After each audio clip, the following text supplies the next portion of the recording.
നമുക്ക് നമ്മുടെ കാര്യത്തിലേക്ക് കടക്കാം. നമുക്ക് സ്വർഗീയ ഉൾക്കടലിനെ എങ്ങനെ സംരക്ഷിക്കാം? നമുക്കൊരു പോംവഴിയുണ്ട്. സമുദ്രത്തിന്റെ നിശ്വാസം കണ്ടെത്തണം. അതെ, അതിനെ കണ്ടെത്താൻ സാധിക്കുകയാണെങ്കിൽ മാലിന്യത്തെ ശുദ്ധീകരിക്കാം. അതെവിടെയാണെങ്കിലും ഞങ്ങൾ കണ്ടുപിടിക്കും.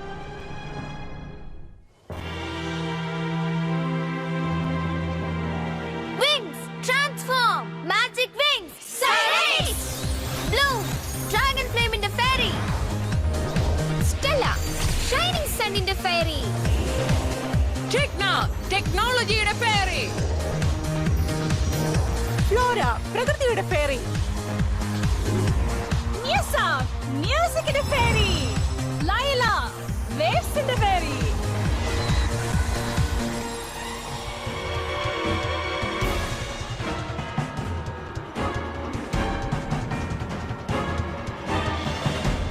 അതാ നോക്കൂ, ദ്വീപ പ്രപഞ്ചം.